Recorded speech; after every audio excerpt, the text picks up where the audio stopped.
Order! Order! You are an incorrigible delinquent at times. Behave yourself, man!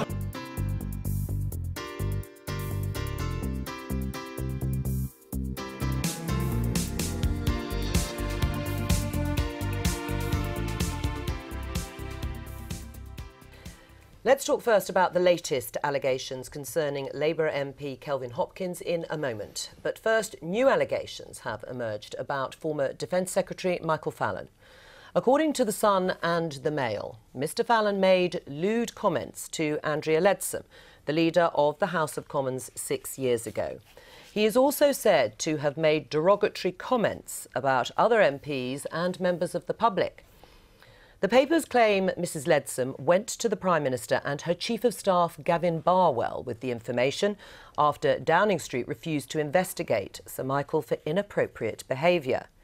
A source close to Michael Fallon says he categorically denies the claims, and Andrea Leadsom has also declined to comment.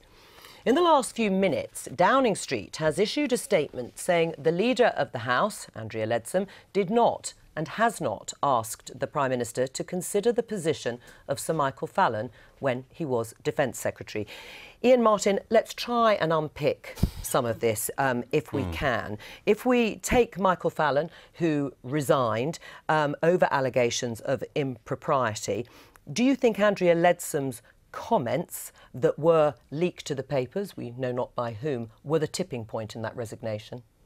The situation is extremely murky, but that seems to be the case. And if it now emerges that the Defence Secretary, Michael Fallon, was removed on the say-so of information that came from the then Chief Whip and not directly from Andrea Leadsom to the Prime Minister, you're in extremely strange territory. I mean, this is why Conservative MPs are asking really fundamental questions about the role of the former Chief Whip, who is, remember, one of his principal jobs is to collect intelligence to understand what's going on in the parliamentary party. If there is any suggestion, we'll wait to see what Mr Williamson says, that he passed information to the Prime Minister which caused the Defence Secretary to be fired, which then resulted in Mr Williamson becoming the Defence Secretary, then I would say the current, new Defence Secretary is in rather serious trouble. As you say, Gavin Williamson, trusted ally of the Prime Minister, Theresa May, responsible for instilling party discipline, and in that role does know things about MPs and senior members of the government, and he would have been in possession, one would presume, of those comments that have been alleged against Michael Fallon. It does mean that questions are going to be asked about that appointment, further questions, because he is deemed, Gavin Williamson, as someone with very little experience in terms of running a big department, now in a very key position in the Cabinet. There are a lot of questions to answer, and people keep mentioning House of Cards, the drama. Well, it seems that Gavin Williamson regarded it not so much as fiction, but as an instruction manual. Do you think that actually, apart from resigning, that Michael Fallon may be forced to be suspended? I think that's possible. There's even talk of there being a by-election. Things are moving so fast, and there are so many allegations about other people that it is difficult to say, but I don't think by-elections can be ruled out. Rachel Shabby, the word witch hunt has been used. Do you think that's fair when it comes to investigating complaints that have been made about sexual misconduct against MPs? No, it's not remotely fair, and it's also an extraordinarily inappropriate word to use given the origin of where witch hunt came from. Look, this has been a horrifying couple of weeks, and, you know, of course, there are people who are going to feel anxious about it, but fine, you should feel anxious about it. there are going to be allegations about abuses of power, and that will make people people in power feel uncomfortable. But that's not to say that those allegations shouldn't be made and should not be taken seriously. Of course they should. Something has gone fundamentally wrong for a long time. There has been not only an abuse of power with the sex abuse and harassment in itself, but as we are now seeing, there has been an abuse in a way of keeping or attaining power. And that's the issue that's going to come to light more and more in the next few weeks. Who knew what and when, and what did they cover up in the pursuit or the retention of power? Right, and it is this issue of cover-up and perhaps people high up in both parties knowing things that then weren't properly investigated. How much in your mind is there a sense that actually political loyalty has trumped proper, thorough investigation of sexual misconduct? And that's the bit that's really disturbing about the whole thing, and we're seeing it, and I would emphasise that this is a cross-party thing. It's not something that we can single any party out for. But the idea, what we saw with the revelations over the weekend, for instance, that Theresa May was briefed about people's various abuses and instances of harassment. So, you know, the extent to which these issues were known about. And that's the thing. It's not only the abuse and the harassment, which obviously is excruciating enough, but the idea that you know about it but don't do anything about it. You are sending out into society a message of acceptability, that not only is it okay, but people might actually be rewarded for it. And that's the bit that's really toxic and really dangerous to our society. And people feel that public servants should be above the fray. They should be expected to behave in a way that is sending out a message, whether it's criminal or moral behaviour that we are talking about. If we look at the government, though, and the impact that it's having and whether Theresa May is really getting a grip of this situation, and we'll talk about Labour in just a moment, comparisons are being made between this government and John Major's. You know, there have been tweets going out from within Westminster, sort of, you know, fin de siècle, back to basics. Is that fair? I think there are certainly echoes and parallels. I mean, I think what concerns me is, and while I agree with much of what you say, and there are really serious allegations and something very wrong with the culture, which has been apparent at Westminster for decades. I think my colleague on the Times, Philip Collins, this morning put it rather well, saying that the term witch hunt is completely inappropriate. If you go back to where that comes from, the Salem witch trials and Arthur Miller, The Crucible, that extraordinary play, the point is there were no witches. And this time there are. But the difficulty is, and this is why I think due process matters, is that in among those allegations, which are very serious, on these lists which are circulating are stories which are really the currency of Westminster rumour, some of them denied by both parties, some of them involving consensual behaviour between single adults. To lump all of that together and to rely on the tyranny of the list is not a witch hunt, but it does take us, I think, into extremely dangerous territory. And some people's lives could be ruined over this and found out to be false. I think that... Or careers, rather than lives. Sounds very dramatic. Yeah, you're absolutely right that there has been a really unhelpful conflation of things that are harassment and things that are entirely consensual and none of anybody's business, frankly. But I think we do really need to be wary when we're talking about a backlash. Already we're seeing a backlash against women who have spoken out. You know, imagine the extraordinary degree of bravery and courage that you would need. And young men. I mean, so, you know. And young men. And then they're just berated and they face this barrage of abuse, including from some of our national papers, for doing so. So there is this culture of blaming women even when they are the victims of harassment. Can I just, before we move on Gavin Williamson, former Chief Whip, now the new Defence Secretary, why such a fierce backlash from his own side? Jealousy, snobbery? I don't think it is. I mean, there's some snobbery. There's some snobbery involved. I mean, as a comprehensive, educated boy, and that's certainly not the case as far as I'm concerned. I think he has. He's incredibly ambitious.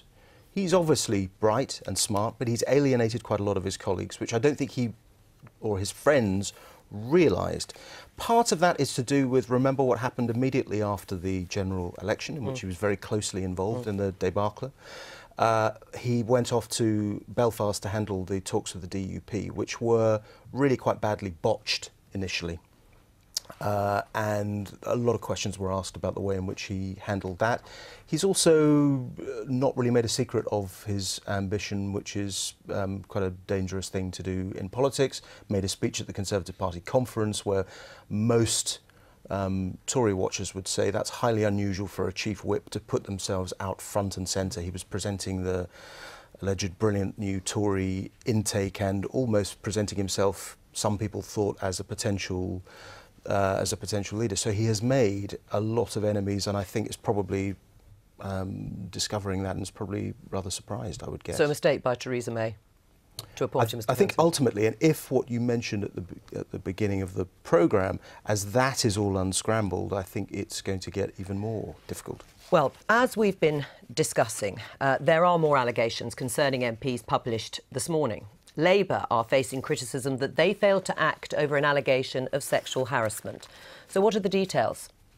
Well, the Daily Telegraph has published claims that the MP for Luton North, Kelvin Hopkins, acted inappropriately to university activist Ava Etemadzade in 2015. She says she complained to the Whip's office after the incident, but was told she couldn't take anonymous action. It's thought Mr Hopkins was reprimanded at that point for the alleged incident, but 6 months later, Kelvin Hopkins was asked to join the shadow cabinet as a promotion as Culture Secretary after dozens of Labour frontbenchers quit in the wake of the EU referendum. Ava Etemadzade got in touch with the Labour Party again, this time with the leader's office, but no action was taken. Last night, Kelvin Hopkins was suspended from the Labour Party pending an investigation. He hasn't made any comment on the allegations, despite repeated attempts by the BBC to contact him. Ms Etemadzade told the BBC, "I'm disillusioned by the party, not just not doing anything, but then promoting him afterwards. They ignored it." This morning, our cameras caught up with the Labour leader, Jeremy Corbyn. Good morning, Mr Corbyn. Good morning, nice to see you. Did you know about Kelvin Hopkins' Good morning, nice to behaviour see you. before Thank he you for coming to my promoted himself? road. Goodbye. Did you know about Mr Hopkins' behaviour before he promoted him, sir? Were you aware of the allegations against him, Mr Corbyn, before you promoted him to the shadow cabinet? Thanks. Were you aware of the allegations against Mr Hopkins, sir? Goodbye. Well, reporters following Jeremy Corbyn given short shrift by the Labour leader when asked about these allegations of sexual impropriety. I'm joined now from Central Lobby in the Houses of Parliament by the Labour MP Stella Creasy. Stella Creasy, welcome to the programme. Do you think Jeremy Corbyn and the leader's office were aware of these complaints about Kelvin Hopkins? I have no idea. I wasn't involved in that particular situation, but I do think it is a fair question that people are asking, and I hope that the leadership will come forward and respond to that concern. I mean, Ava Etemadzade, who's the university activist here, says she first complained about him in December 2015, Kelvin Hopkins, that is, and yet he was promoted to Shadow Culture Secretary 6 months later. Should he have been promoted? I wasn't involved in how they've managed this. What I do know is that I don't think that any of the young men and women who are involved in these cases should have to go to the media for people to look at it and ask, is this the appropriate response? That's why a lot of us are calling for an independent third-party system to be able to properly investigate these instances and make sure that the victims are able to be confident that if they come forward, they will be believed until there's any evidence to the contrary, and that the appropriate action will be taken. Was she dealt with properly in this case then? Well, I can't tell you, Joe, because I wasn't involved in that particular instance, but I can understand why people are concerned, and I can understand and I can hear Ava's concern from what she said, and she's been incredibly brave to come forward today and be in the public domain to say this. What I'm frustrated by is at the moment that's what seems to be happening. We don't have an independent system that can properly investigate these things, and that anybody, whether they are a member of staff, whether they are a volunteer, can feel confident that it will be taken seriously. Right, I mean, clearly it wasn't taken seriously enough in her mind, and that she couldn't make an anonymous complaint. Why not? Well, we don't have, as I say, an independent third-party system. Right, Look, but why couldn't you make an anonymous voluntary complaint to the Labour Party at the time? Was that right? Well, because we don't have a system in place whereby these complaints can be investigated independently of people who may know. I mean, as Bex Bailey said when she came forward, she was offered a careers advice. You know, clearly things have to change, and the question for all of us now is what is the right change? For me and for a lot of us, we're saying we need an independent system so that there is no suggestion that anybody's friendship with anybody, anybody's career will come into it. It's actually about the allegation. I mean, when you look at it, as you say, these are the questions that are being asked. Rosie Winterton was Chief Whip at the time. Yeah. Surely the Chief Whip, the manager, the head manager of the party and its activities would have told the leader's office about the allegation against one of its MPs. I've said to you, Joe, I wasn't involved directly in the management of that. My understanding from what I've seen of what Ava has said is that she was happy with how Rosie had managed the situation. But you will need to ask the leadership. I understand why people are asking those questions. What people like me are saying right now is rather than having individual show trials of particular examples, we need to get this right. We can't keep waiting until we have in place a proper process where we investigate these things properly. And yes, there are sanctions. And you might have heard me already say that I think there's a good case here for bringing back recall. I voted for it before because I think there are instances where members of Parliament can bring Parliament into disrepute, and it's right that we have a sanction for it. Right, and you're doing interviews, but why isn't the leadership doing interviews? Why is Jeremy Corbyn running away from reporters when Labour is claiming that it is being open and transparent on this, and yet he was really very brusque with the reporter just asking about sexual impropriety within the party? Look, for what I do know is that Jeremy and his team have taken this incredibly seriously this week. Those of us who've been coming forward and saying we've got to change this, there've definitely been a lot of meetings. You will need to ask Jeremy and Jeremy's team directly about those things. That's the point. Right, but I'm a backbench Labour MP who is determined that there's got to be change coming out of this. We can't just have a national conversation that says sexual harassment is part of not just MPs' workplaces, but lots of workplaces, and it's something that women and men have to learn to cope with. It has to stop, it has to change, because it's damaging to everyone. Right. That's what I'm here for today. Would you like Jeremy Corbyn or one of the senior team to actually be doing interviews, to actually say that Labour is taking this more seriously? You're trying to give me a job in the Labour Party press office, Joe. Listen, I understand the concern. Sounds like they need it. I think it's right that people are asking those questions because we have to show as a party of equality that we take these matters seriously. But I also recognise that this is being taken seriously by the Labour Party. And as somebody who's been involved in some of those conversations about what does change look like, I am confident that people recognise the status quo cannot continue. It cannot appear that anybody is being treated with favours. Right, because if we look at the allegations that have been made, the MP Jared O'Mara making historical sexist and offensive remarks, Bex Bailey, whom you mentioned, the young Labour activist, allegations that she was raped and then discouraged from reporting it by a Labour official, James Greenhouse, who was an intern and sexually assaulted by a Labour MP, he said, and he couldn't make an anonymous complaint. And now these allegations with Kelvin Hopkins. Are you embarrassed by your party? I have said that I feel we've let these young people down. I've been very, very clear about that. I actually was working with Bex Bailey trying to raise concerns about how we got a process in place, not knowing of Bex's personal experience. So I am heartbroken every time I hear one of these stories. That is why this has got to change. It's got to change quickly. What I can assure you and your viewers about is that conversation is taking place.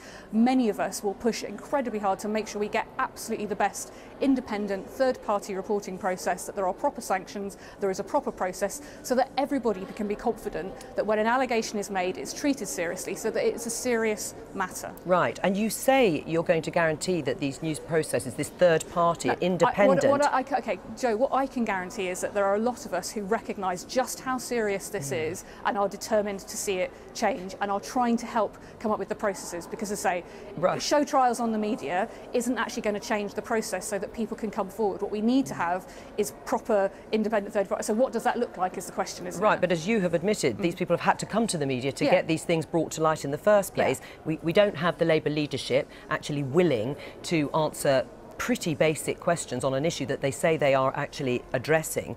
And yesterday I had Dawn Butler, your colleague, the Shadow Women and Equalities Minister, saying that we have put robust processes in place, but couldn't tell me what those robust processes actually were. Who do you go to now in Labour if there is a completely new system in place? Who do you go to complain? Who is this third-party person? Well, so no, that isn't there at the moment. But what I'm telling you, so there aren't that's robust what those and strong of us, procedures that's, in place. No, that's what those of us who recognise this has to change are pushing for. We're saying, actually, a hotline staffed by people who may know the people you want to complain about probably isn't good enough. What we actually need is somebody completely independent, somebody who can deal with anonymous concerns, who can help someone and support somebody, someone with specialist experience, what we call an ISFA, an independent sexual violence advisor. Right. What we're saying is that's the gold standard that we're looking for now. Rachel Shabby, was it right that these people couldn't make complaints anonymously at the time to the Labour Party? And is it credible that the Leader's Office couldn't have known about this complaint against Kelvin Hopkins? On the first point, I completely agree with Stella. It's absolutely not right that, you know, the idea of someone like Bex Bailey, bad enough that she was raped, but then to be told not to talk about it is just absolutely appalling and unbearable and shouldn't happen in any party. Now, the idea that if something like that happens to you, you have to talk about it to someone who's potentially your superior or a colleague who knows the people involved is so transparently ludicrous.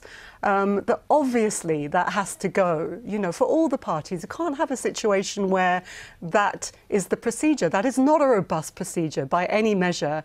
And I really hope that all the parties introduce some kind of independent system whereby people who are facing any kind of abuse and harassment are able to talk about it. Should Kelvin Hopkins have been promoted when this allegation had been raised with the Labour Party? Well, with hindsight, clearly not. But I don't know how that situation arose. And obviously, the leadership is not going to talk about it now because there is an investigation. So they're not going to talk about an investigation that is in place. But shouldn't they be answering questions about these allegations and what they're doing about it? I don't think they can answer questions of the allegation while there is an investigation in place. I don't think that would be fair.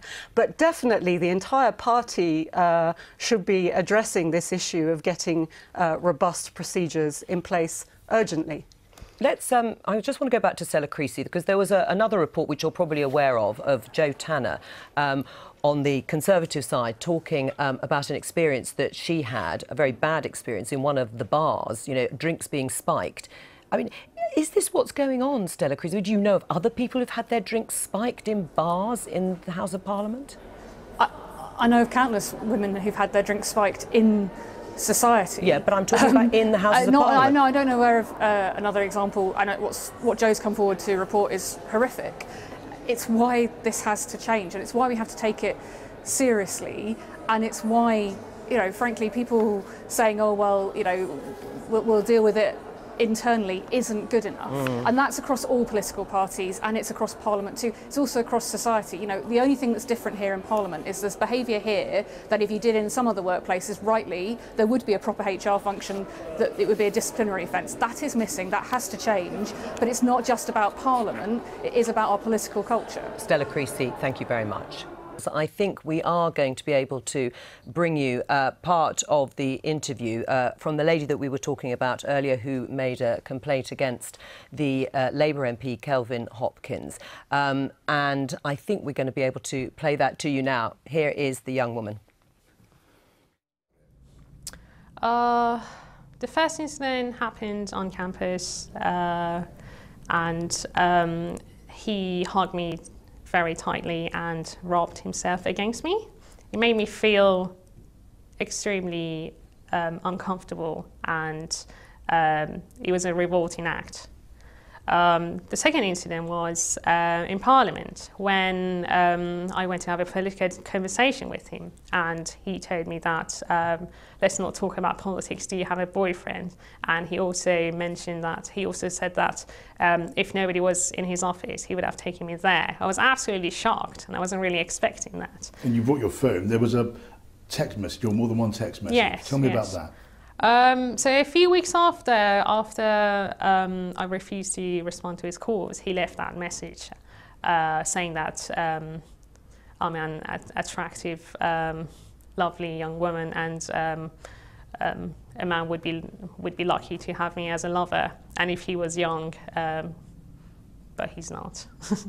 And how did you feel then? How do you feel now about Again, I was very shocked. I wasn't really expecting that, and I don't think someone who's representing the people in Parliament should act like that. And it made me feel extremely uncomfortable. This is why I decided to do something about it. So this is the young lady Ava Etemadzade who has made complaints against the Labour MP Kelvin Hopkins. He's declined to comment, but he has been suspended by the Labour Party. But how does it make you feel listening to this young woman, Rachel? It's heartbreaking. It's excruciating to hear these stories again and again. This woman is so young, and nobody should be exposed to what she's exposed to. And every time you hear these stories, and again, these women are so brave for coming forward. You know, they have all my respect as well as all my sympathies for what they're going through. But every time you hear these stories, you realise how much women are held back by these things, because there's another person whose ambitions, whose hopes, whose energies and talents may have been hindered by these unwanted harassment that has such a terrible and long-lasting effect. And you think of all the women who've been hampered in this way. It's just awful to think of all that lost ambition as well as all those disrupted lives. All right, Rachel Shabby, thank you very much. As rumours and speculation swirl around Westminster, a Labour activist who accused the Labour MP, Kelvin Hopkins, of sexual harassment, has told BBC News she feels disillusioned by how the party handled it. Jeremy Corbyn is under pressure to explain why the MP was promoted to the shadow cabinet just months after being reprimanded about the allegations. Mr Hopkins was suspended last night, while the claims made by Ava Etemadzade are investigated. Mr Hopkins has not commented. Meanwhile, the former Defence Secretary, Sir Michael Fallon, has said he categorically denies allegations that he made an inappropriate comment to the Leader of the Commons, Andrea Leadsom. Our Deputy Political Editor, John Pienaar, reports. Step by step, one by one, in one party then another. And today, a young Labour activist with more allegations of sexual misconduct in politics. Her story's just added to a crisis unlike anything Westminster's seen. Ava Etemadzade tells of a Labour MP 50 years her senior, Kelvin Hopkins, who she says subjected her as a Labour-supporting student to inappropriate treatment again and again. The first incident happened on campus. And he hugged me very tightly and rubbed himself against me. It made me feel extremely uncomfortable, and it was a revolting act. The second incident was in Parliament, when I went to have a political conversation with him, and he told me that let's not talk about politics, do you have a boyfriend?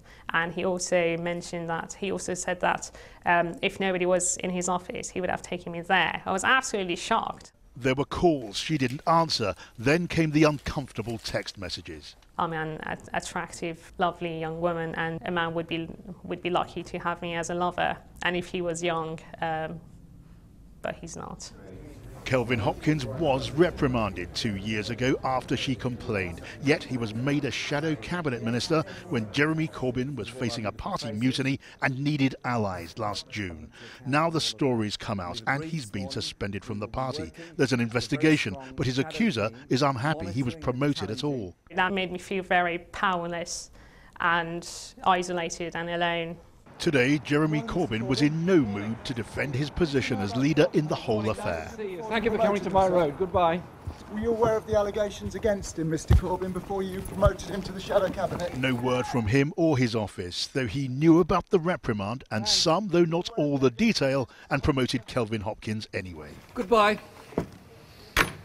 But some in Labour's ranks want to hear more. She said she was satisfied with the way in which the Chief Whip at the time managed the situation, but horrified to then see the MP in question promoted. I think it's a fair question as to how did that happen. It's one that only the leadership can answer. I don't think I would have promoted him, and I know that the victim felt a little bit bereft by his promotion. As for the Tories, reports say Cabinet Minister Andrea Leadsom accused Sir Michael Fallon, who resigned this week, of inappropriate conduct 6 years ago. He denies misconduct. Downing Street says she never called for him to go. Theresa May's published a new Conservative code of conduct, though, with a hotline for complaints and an independent figure to help judge cases. Tories accept all sides must act. It's very important that all political parties have codes of conduct where they set out the standards that should be expected of people who are in elected office and who are in public life. No one here is arguing with that. There'll be new safeguards for people working in parties and Parliament, but no one imagines that'll stem the flow of accusations that's hanging over British politics. The fear that every day could bring a new scandal, another crisis. Well, let's talk to John at Westminster now. John, so much rumour, speculation, no doubt a little fear in that building behind you. You can't help wondering, how damaging is this and where's it going to end? I think more than a little fear, Fiona. I mean, no one party is being hurt by this, but both Theresa May and now Jeremy Corbyn are feeling the pressure. The Labour leader is known to have been told about Kelvin Hopkins' conduct and his reprimand months before he was promoted, and then reminded afterwards by his own chief whip. Tonight, the Labour Party has announced that an independent lawyer has been appointed to examine the allegations that a Labour activist, Bex Bailey, was raped by a senior colleague. No one can score party points on this, and no one is trying. But for a government and a Prime Minister under pressure, Number 10 will be living in a state of high anxiety, wondering where will the next scandal come from? Who might be the next one to resign? 8 years ago, MPs and ministers lived in a state of near terror, wondering when the next expose would come on the expenses scandal. In scale and significance, I believe this is a bigger issue yet. In time to come, after all of this, when the climate cools, we may, and I believe will, see higher standards of respect and behaviour in politics and by implication elsewhere too. But there's no sign of the fever that's gripping Westminster, Fiona, clearing up, going away anytime soon. John Pienaar, thank you. Tonight, more sexual harassment allegations in Westminster. 2 more MPs accused of inappropriate behaviour in the last hour. Both have denied the claims. The suspended Labour MP, Kelvin Hopkins, who had been promoted to the shadow cabinet last year, was accused by a young activist. Despite this, he was promoted. How much did Jeremy Corbyn know? From Westminster, our political correspondent Michael Crick reports. Jeremy Corbyn didn't seem that pleased today with the revelation he'd appointed a close ally to his Commons frontbench team last year, despite his chief whip warning the Labour leader she'd reprimanded the MP for alleged sexual misconduct. Last night, Labour suspended Kelvin Hopkins after complaints from this student, Ava Etemadzadeh, who invited Hopkins to speak at Essex University 3 years ago. He sexually harassed me by rubbing his crotch on me. Secondly, he invited me to Parliament and have lunch with him, and obviously I was expecting to have a political conversation, but he started asking personal questions about whether I had a boyfriend, and he told me he would have taken me in his office if nobody was there, and I was absolutely shocked. She complained to Rosie Winterton, Labour's then chief whip in the Commons, who reprimanded Hopkins. But Miss Etemadzadeh was then astonished when Corbyn gave him a big job on Labour's front bench. Not only Jeremy Corbyn's office ignored these, but a few months later, Kelvin Hopkins was promoted to the shadow cabinet by Jeremy Corbyn, which absolutely shocked me. And it made me feel very disillusioned, you know, about politicians, and I was very upset about it. Did Mr. Corbyn perhaps turn a blind eye because Hopkins is a personal ally? Did you know about Mr. Hopkins' behaviour before you promoted him, sir? Were you aware of the allegations against him, Mr. Corbyn, before you promoted him to the shadow cabinet? Presumably, he's awaiting the outcome of Labour's inquiry. Were you aware of the allegations against Mr. Hopkins? And tonight, Mr. Hopkins denied the allegations. What would you like to happen to Mr. Hopkins now? Well, I don't think he's suited to carry on as a Member of Parliament, and I believe he should resign. Worse for Labour today, Carl Sargent, Communities and Children Minister in the Labour government in Wales, has been sacked after allegations about his personal conduct. On the Tory side, Downing Street let it be known today the Leader of the House, Andrea Leadsom, hadn't called for the sacking of Sir Michael Fallon, who quit this week as Defence Secretary over his conduct. Though it's been reported his departure came after Miss Leadsom gave Number 10 a list of allegations about Fallon. Well, let's go to Michael live in Westminster now, because there are new allegations against another Labour MP tonight. Michael. Yes, a woman, a 39-year-old woman, according to the Independent newspaper, has accused Clive Lewis, the Labour MP for Norwich, who used to be in the shadow cabinet, not any longer. She said that at the Labour conference in Brighton 5 weeks ago, at a meeting of Clive Lewis, while we were having a hug, he gave my bum a big squeeze. Well, Clive Lewis has vehemently denied this tonight. I wouldn't do that to someone, he said. It's not what I do. It's not my style. It's not how I roll, said Mr. Lewis. He also said, I don't squeeze women's buttocks. The Labour Party have announced that they're investigating this complaint. It doesn't appear that Mr. Lewis has been suspended. Thanks, Michael. Well, joining me now in the studio is the Labour politician and MP for Ealing Central and Acton, Rupert Huck. Today it's a Labour politician or two Labour politicians. There will be other parties involved. So put aside the individual parties for a second. Can any political party be trusted to investigate its own MPs? I mean, it's true that the idea of marking your own homework, if you're judge and jury, will make some people suspicious. But I think what we've got here rightly is suspicious, yes? Correctly suspicious, yeah, justifiably so, is we've got a whole sort of mixture of things going on. So I think that it's partly a sort of technical HR issue type of thing, because MPs don't really have a proper code of conduct. There's no staff handbook.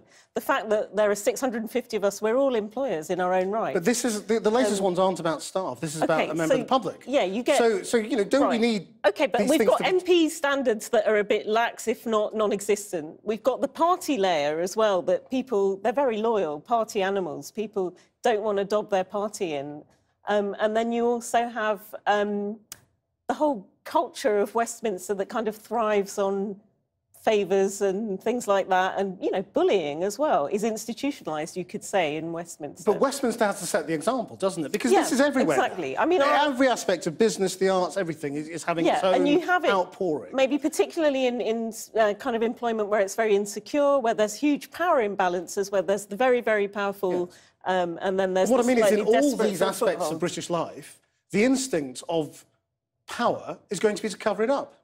Yeah, I mean, people will close ranks, people will try and hush it up. And again, you said that the fact that parties are in it as well means that, again, that sort of partisan thing, there's a one-upmanship that, you know, who's had it worse this week? Was it us? Was it them? Yeah. And I think we need to put all that aside, and we need some proper, transparent, consistently applied criteria. What about the leaders? And independent people to investigate it, as you said. I mean, independent people, maybe, you know, domestic violence trained people. Because at the moment, if it's just fobbed off onto another Commons committee or some other House of Commons official, I don't think that's appropriate either. Theresa May appointed Michael Fallon to her cabinet.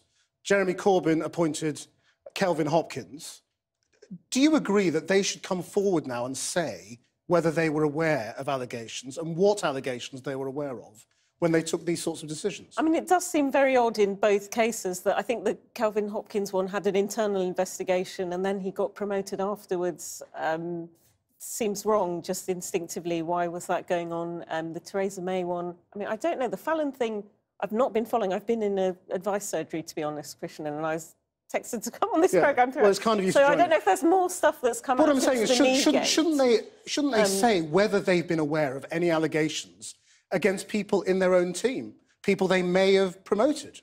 I mean, I do think what we need is moving forward stuff. I think, but yeah, I mean, if there was wrongdoing that's covered up deliberately, and the whole system of the whips, they often have known things on both sides and used those as a sort of retribution and power reward thing. So, I mean, the whole system, the whole culture of Westminster, I mean, it's very sad all this has happened, but David Cameron used to say, let sunlight be the best disinfectant. So I think we need complete transparency over all this now, yeah. Rupert Huck, thank you very much for joining us.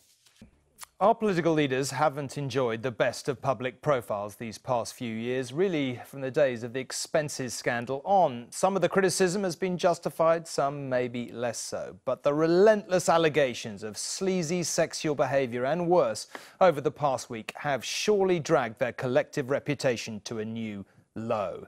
Mostly, it has been the Tories in the spotlight, but today it was Labour's turn. One MP, Kelvin Hopkins, had already been suspended over allegations of inappropriate behaviour, which he denies, whilst another, former frontbencher, Clive Lewis, was accused of something similar, which he also denied. And then, a few minutes ago, the focus shifted back to the Tories, as their Whip's office suspended one of their MPs over allegations that have been referred to the police. Westminster's clocked up quite a week, one that will be remembered not for the politics here, but the way it's conducted. Tonight, this picture captures another story of a young woman drawn to politics, upset by what she attracted in return. The MP, Kelvin Hopkins, accused of assaulting her after this Labour event 3 years ago. He hugged me very tightly and rubbed his crotch on me, and it was a very revolting act, and it made me feel extremely uncomfortable. Despite being 3 times her age, Kelvin Hopkins is accused of then starting sexual conversations, texting her, "Dear sweet Ava, you are a lovely young woman, attractive, intelligent, charming and sweet-natured. A nice young man would be lucky to have you as a girlfriend and lover. I am sure one such is soon to be found, were I to be young, but I am not." She reported that text to the party in 2015, but all he got was a telling off. You contacted the Whip's office, yes. The leader's office knew about it, yes. You tweeted Jeremy Corbyn yes. about it, yes. and they did nothing. No. How do you feel about that? I felt powerless and isolated. Not only they ignored it, but a few months after, they promoted Kelvin Hopkins to the shadow cabinet. And actually, that made me very, very disillusioned in the Corbyn's leadership. He wasn't responding today, but it's understood Jeremy Corbyn only knew of one text and nothing more. Were you aware of the allegations against Mr Hopkins, sir? Goodbye. Labour sources say he was warned about the appointment. I don't think that anyone who has these charges of sort of harassment or sending inappropriate text messages to younger activists has a role on the front bench of the Labour Party. Tonight, Kelvin Hopkins issued a 12-point denial, claiming Ava had happily texted him back and adding, "I absolutely and categorically deny that I in any way engaged in any such inappropriate conduct. I simply put an arm around her shoulder to give her a brief slight hug." Another hug, another denial tonight. The Labour MP, Clive Lewis, insisting he didn't grope a woman at this year's Labour conference after accusations in a newspaper. I wouldn't do it anywhere, and it's just not how I roll. It's not what I do. So why would someone say this about you? Well, there's two possibilities. One, they're mistaken. What they feel to be a hug. You know, where does the small of the back start? You know, I've hugged people before, different people, different shapes. How does that work? You know, like that. Possible. Or they're lying. And in the last hour, the Dover MP, Charlie Elphicke, has also been suspended from his parliamentary party and referred to the police over serious allegations. He says he doesn't know what they are, but denies any wrongdoing, as the Conservatives are smothered with scandals too. Theresa May has done her best to try and stem the flow of allegations by issuing a code of conduct to MPs as to how not to sexually harass people, which you would hope that our lawmakers would already know how to do, but apparently they need to be educated. And that's probably not going to touch the sides. There's going to be more names and more allegations, I'm sure. In total tonight, 5 MPs here are now being investigated. This week has given Parliament a lot to look into. Paul Brandt, News at 10, Westminster. Well, it certainly has, and the main party leaders are meeting in Westminster on Monday to discuss ways of tackling the sexual harassment crisis. It has been, by any account, an extraordinary chapter of tawdry headlines, so we thought, to be honest with you, it might be helpful at this point. There's been so much going on to recap. Well, as we've heard, the Labour MP Kelvin Hopkins has been suspended, and the party's investigating former Shadow Defence Secretary Clive Lewis. Among the Conservatives, the former government whip Charlie Elphicke was suspended from the parliamentary party tonight, as you just heard. Sir Michael Fallon has resigned as Defence Secretary over allegations of inappropriate behaviour. Theresa May's deputy, Damien Green, is also under investigation by the Cabinet Secretary. Former Cabinet Minister Stephen Crabb is accused of sending explicit text messages to a 19-year-old, and the Trade Minister Mark Garnier is being investigated over improper conduct. The question is, perhaps, could all this trigger a whole new loss of trust in those who govern us? At the University City of Canterbury, Students are just weeks into the new academic year. A year that began with the buzz of optimism, a belief politics was changing and that young people were at the forefront of that change. The sleazy headlines from Westminster have somewhat dampened that enthusiasm. I did feel a sinking feeling where I thought, yeah, not you two, you're supposed to represent us.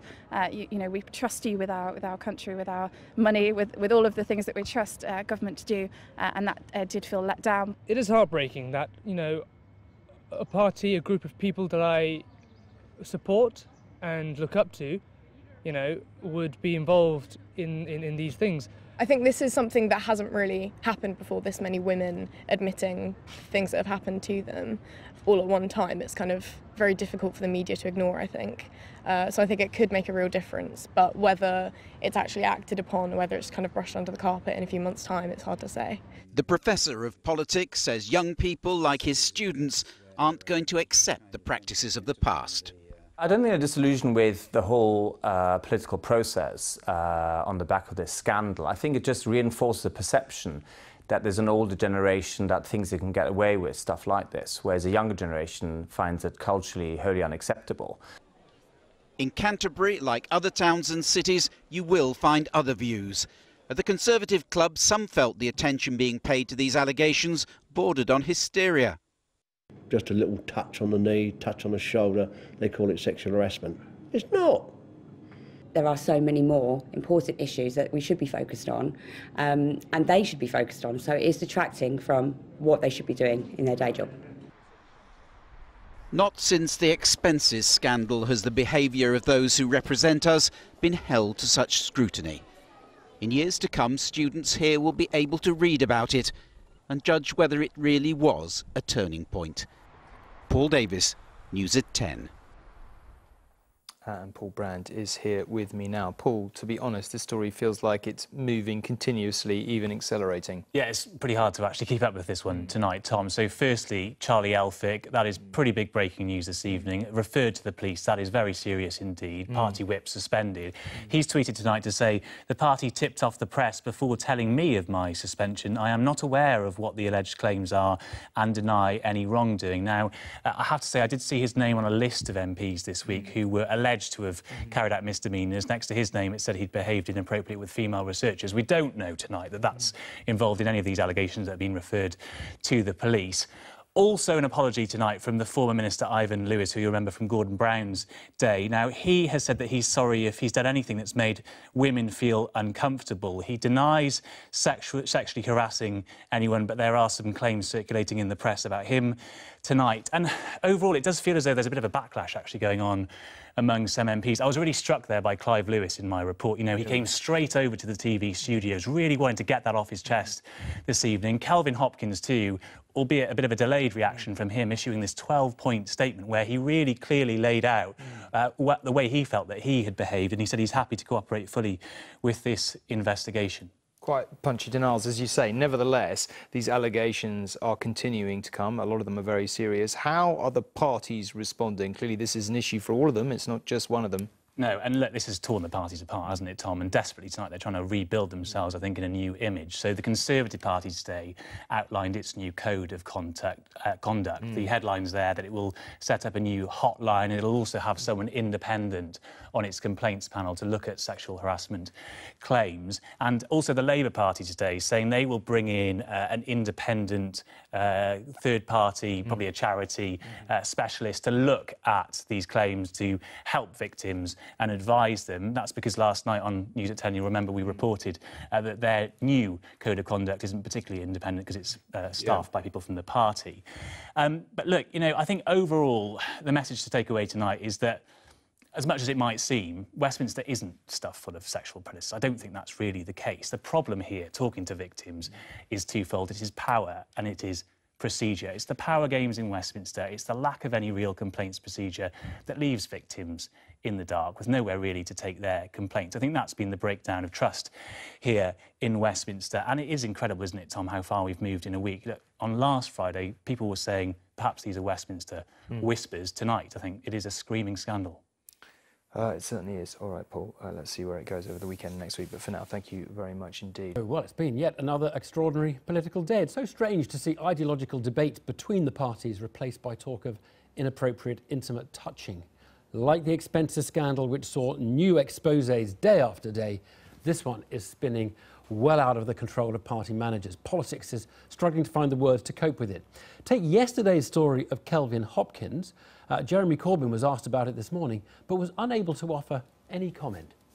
Were you aware of the allegations against Mr. Hopkins, sir? Goodbye. But this evening we've had new accusations against 3 MPs coming out hour after hour. 2 of them are former members of the Shadow Cabinet and 1 well-known Conservative MP. Let's go through those with Chris Cook, who is with me. Chris, let's start with Charlie Elphicke. This was about 9 o'clock this came out. That's right. Dover MP for the Conservatives. Exactly. The Tory Chief Whip, Julian Smith, issued a statement saying that they'd received a serious allegation against Charlie Elphicke. They'd suspended him from the party and passed the issues on to the police. We should point out that Charlie Elphicke himself has tweeted a statement saying, "The party tipped off the press before telling me of my suspension. I'm not aware of what the alleged claims are and deny any wrongdoing." Right. So that's, we don't really know anything about so that. So we know very little about that, all quite late this evening.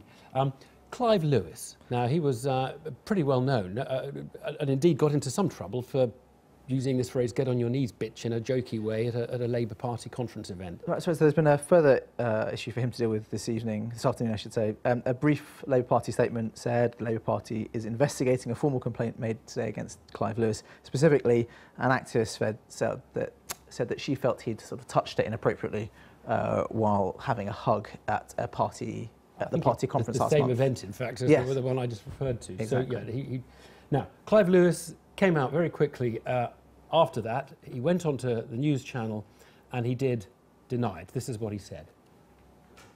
I don't, as a rule, at packed Labour Party conferences, grope people's bottoms when I greet them.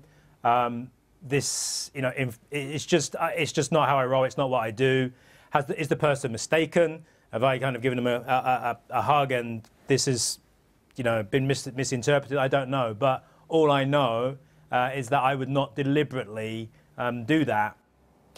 OK, so then, Chris, third one today, Ivan Lewis, another Lewis, completely separate, but again, a former Labour Shadow Cabinet member. That's right. So Ivan Lewis, there are 2 effective allegations. That once that he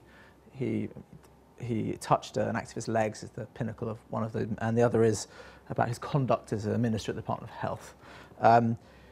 Ivan Lewis has put out a statement basically denying specifically and firmly the first of those, and he sort of put out a statement that sort of says if there are problems at the Department of Health, no one else seemed to know about them. I understand that a few women have claimed my behaviour made them feel uncomfortable. I have on occasion asked women I work with out for drinks or dinner or developed strong feelings for them, and I'm genuinely sorry if this was unwelcome or inappropriate in the circumstances. Right. Now then, yesterday, I mean, as we went on air yesterday, Kelvin Hopkins, another former Shadow Cabinet member, that case emerged. Today, it was late this afternoon actually, wasn't it? He issued quite a firm and strong denial and quite a long piece about it. Right. His lawyers did actually. So Ava Etemad-Sadeh put out this statement yesterday about Miss Hopkins saying inappropriate things to her and hugging her inappropriately at an event in 2014. His statement is striking because it features a trope that we've seen already in some of the post-Weinstein coverage, which is that he makes a point about how cordial their relationship was effectively after the incidents are supposed to have taken place. And it makes it's a very difficult thing to sort of grapple with, because fundamentally, if you're someone who is in a position of authority and people want to ingratiate themselves with you, which is why you have the power to maybe do something to begin with, that power doesn't dissipate the moment something unpleasant happens. People might still want to ingratiate. Exactly, yeah. You still want to ingratiate yourself. So it's very awkward and very difficult. And that, as you say, was certainly part of what the description we got from Kelvin Hopkins. Chris, thank you very much indeed. Well, look, joining me now is Jasmine Beckett, who's Young Labour's representative on the Labour Party's National Executive Committee, which runs the Labour Party. Jasmine, is the party geared up for dealing with the volume of allegations and the nature of them?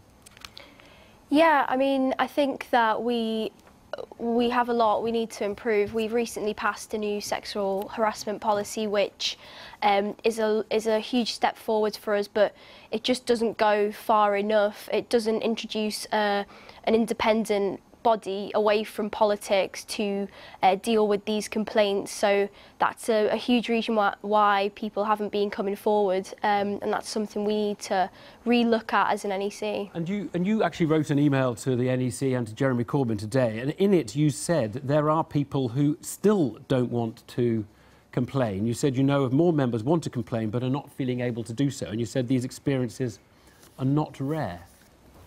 Yeah, I think we've all, there's a lot of rumours, and I've been in positions myself where I've been in NEC meetings and had inappropriate remarks made towards myself, and you know, I know that as fantastic as they are, it is staff members dealing with these complaints, and then ultimately the NEC's disputes body who's gonna dispute over them, and it puts you off from making a complaint because, you know, these are people that you know and they might know the person who you're making a complaint against.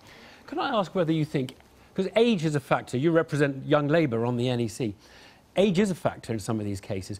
In your view, if a 55-year-old MP propositions a 25-year-old, maybe an ambitious 25-year-old woman wanting to get into politics, is that on its own, for you, unacceptable behaviour?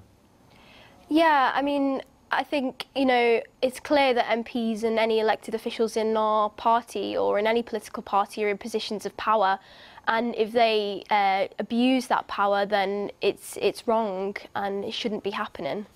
And we've, as Chris Cook was saying just before, in some of these cases, the women seem to have had good relations with the MP or the person beforehand, the good relations afterwards. And do you think that, because I think a lot of people say, well, it can't have been that bad if they were friends afterwards. Now, do you think that can form any part of the defence of somebody who's accused of inappropriately propositioning or forcing themselves on someone? No, I mean, because as I say, these people are in positions of power, and ultimately, you know, these are the people deciding on the laws in our country, and they should know better. And as I've said today in my email with the Labour Party, we want to look like the society which we wish to create, and if our MPs don't look like that and our own, you know, procedures don't look like that, then I worry that we, you know, the public will see that.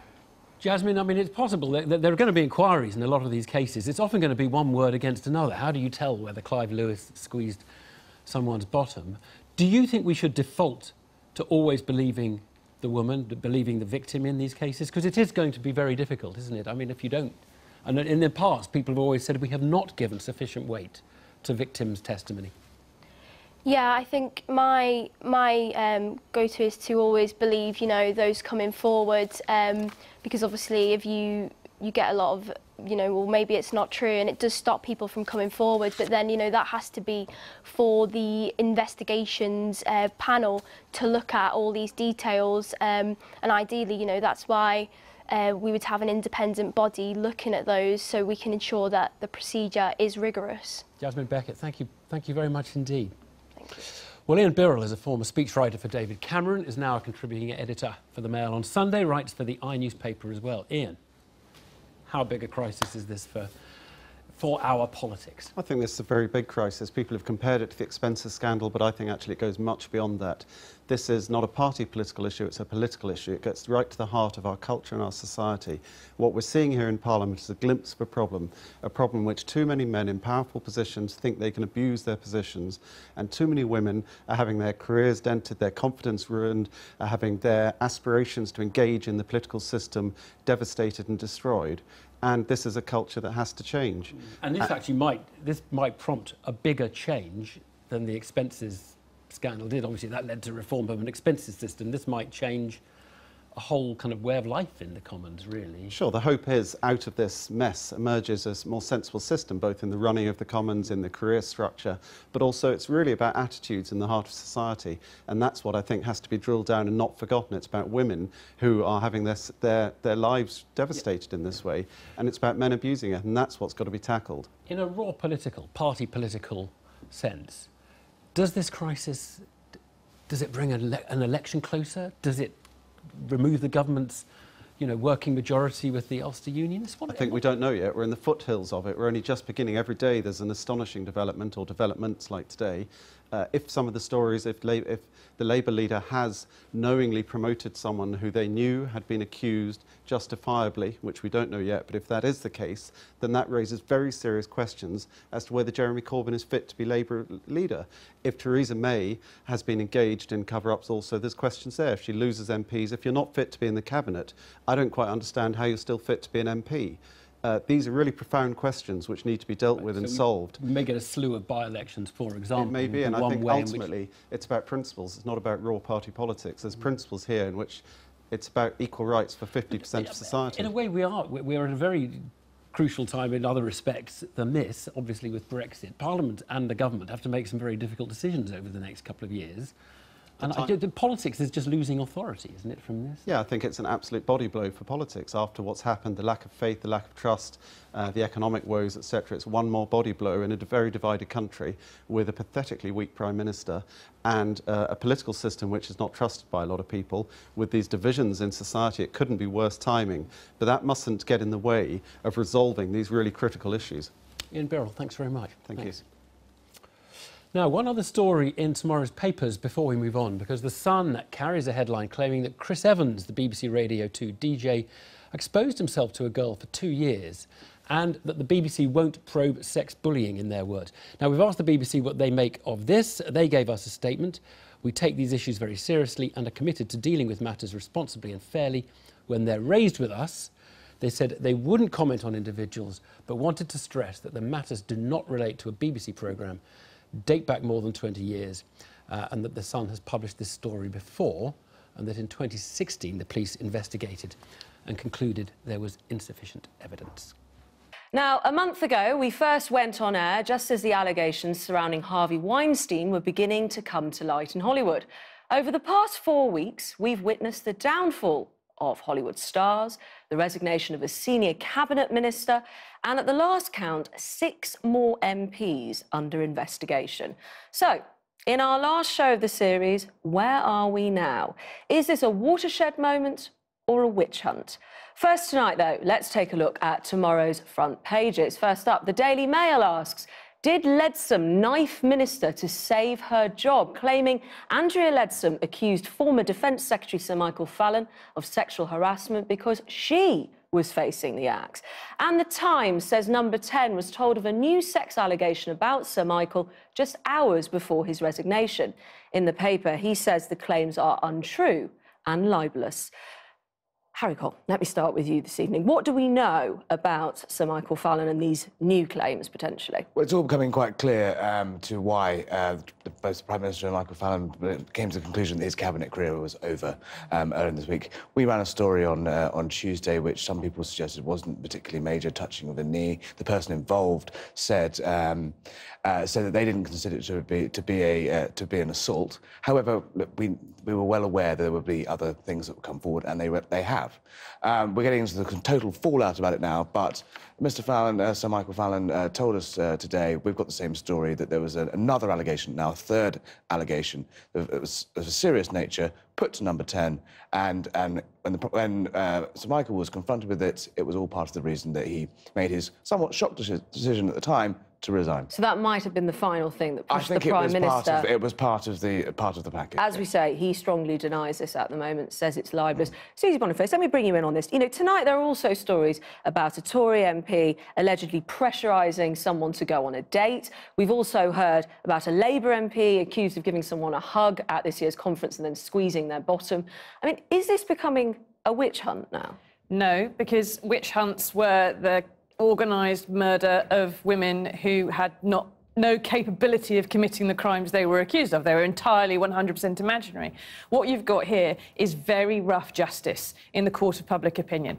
And we do have accusations leading to, a public conviction, if you like. But For most of these offences, most of those, or I'll say offence in terms of what is offensive rather than a crime, but for those women or men who are victims of them, they're not the kind of thing that you can get justice for in a court of law. They are fairly minor, they're not necessarily criminal, they are not necessarily witnesses. The only hope you have of getting any kind of justice is this sort. And yet, June, there is a presumption of guilt about these people straight away, the ones who are having things alleged against them. Yeah, and I would say, Emma, that's my concern with all of this. I think the way it's been reported, we're muddying the waters. Sexual assault is very different to slightly inappropriate behaviour.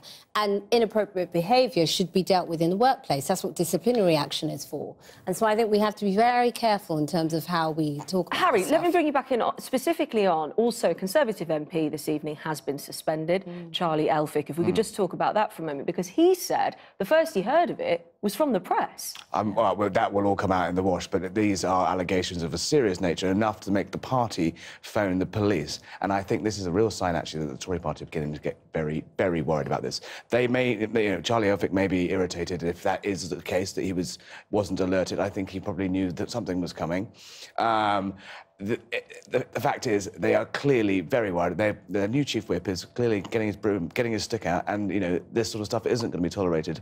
And they're beginning to try and distance the party and Theresa May's potential premiership now from these allegations. But when you if you come away from a serious allegation there for just a moment and you go back to, let's say, I was talking about Clive Lewis, a Labour MP there, who this evening has been out on television saying, this is absolute nonsense. You know, this is an allegation against me about him giving this hug at the conference and squeezing of bottoms. And actually, isn't this just now the modern version of shaming? You know, people being put in stocks. I would disagree with that, really. Wait a minute. The problem is these incidents haven't been dealt with in the past in the correct way. That is why. That is why it is now blown up into this scandal that it is, because there's been allegations out there that people have known for a long time, and they haven't been able to be, you know, justice hasn't been able to be done in the right way because there is no system in place for people to come forward. We do have to be careful. We course, do. We cannot presume people are guilty and ruin careers without proper evidence. That's why our lawyers, you know, that's why it's taken weeks for these things to come out, and why, you know, we are doing it. There are so many more names that we could name, but our lawyers won't let us. But we know, and we are being very careful. MPs have got this problem. They've made this problem for themselves. Not only because they made it culpable for the actions, but because a few years ago they were given the chance of doing exactly what you suggested, having a process that we all have at our workplaces of having a complaint system in there, and they said no. Had they had that, these more minor complaints would have a place to go and to be resolved. Susie, they haven't done it. Where there are instances of false allegations, let's say there are maybe a few in there, can you recover after that in terms of your reputation nowadays? Because of social media, because people are going to the press maybe than the police, do you think you can recover? I think there's a difference between a false allegation and an allegation that can't be proven sufficiently. Okay, but for on that everyone to point, believe. can you recover your reputation? Yes, I think you can if you are genuinely innocent of the wrongdoing you're accused of. If it's more of a grey area, 6 1 half dozen the other, then I think in the current climate, the people who are accused are going to find it more difficult. Do you think, Harry, that this is a moment where we are actually going to see a real change, a kind of watershed I really moment? hope so. If any good comes from this torrid week, then yes, I absolutely hope that MPs and the parliamentary system itself, the political parties and the government wake up and realise this cannot be allowed to happen again. And they knock some heads together. The parties sit down face to face on Monday. This is time to put it all aside, put aside the party politics and sort this out. But we do have examples from the past, without me going into specifics, where MPs have actually behaved worse than some of these allegations. They're still in their jobs. So where is the line now, if they were able to keep their jobs then, and now we're in a different situation? Now is the time where they can actually define it. Now we can actually set the boundaries, and that's what needs to happen now. It's like the expenses crisis. Now is the time to kind of clear the decks. And if there are wrongdoers known in the political parties, get them out this week, because if this drags on and on and on, and in a year's time more things come out, faith in politics is going to be even lower than it is now. Susie, the change is that there's a societal change here now. This isn't just Westminster, this isn't just politics. There are conversations happening up and down the country, in offices, on buses, on trains, in homes, with people saying, fathers to daughters and to wives and to people and colleagues and co-workers, has this happened to you? Am I the only one? What do you think we should do? And so people are more aware of the breadth of the problem, if you like. And I think there is social mores are changing. There's actually a cultural shift now. Harry, do you know a lot more than you've been able to print? Of course I do, yeah, absolutely. And you know, do you think there's a lot more to come? Yes, and I think there are currently thousands and thousands of pounds being spent on lawyers and PR firms trying to stop us from revealing more names. Come back to that in just a moment, I'm sure. Well, it's not just politics, as we all see now. Let's go over to the Daily Mirror newsroom now, which has a front-page story not a million miles away from what we've just been talking about. Dave Yates has written it. Dave, welcome to the programme. What's this story all about?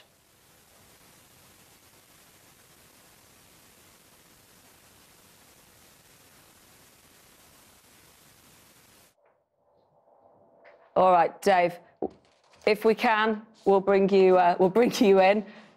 We've got the graphic, I hope, of that front page. We were going to talk about this particular story. This is a top jockey's sex attack on woman rider. I'm sorry that we lost Dave there, but Susie, if I could just come to you, you work for the same newspaper. What we could see there, we've talked a lot about Westminster. We first started this series about Hollywood. It's spreading to other areas. Yes, well, it's not spreading. The story, I suppose, is spreading, but we already know, as we just said, it's in homes and workplaces up and down the country. And this is exactly the kind of thing. There are now women who are saying, hang on, I have a problem, I need to tell people about it. And that's happening in bureaucratic clerks' offices, in supermarkets, in libraries, in schools, hospitals, and in the horse. And it's interesting, isn't it? I was just going to bring you in on this, Harry. Right when, you know, Sir Michael Fallon resigned, I thought the key thing about his statement was when he said, well, perhaps, you know, behaviours then are different to what's accepted now. Well, it's not that it was necessarily different, it's just that women are talking now. Is that what's changed? Yeah, and I think the original story I wrote now 8 days ago, which was about MPs, researchers and staff and secretaries sharing some of these tales, they were of a slightly older age, actually, who would actually put that original WhatsApp group together to start to warn younger people. It was a sort of like waking up to the problem, and the fact is that younger people aren't going to put up with it in the same way that older people have. And at least they deserved is a list of people who could at least be wary of it.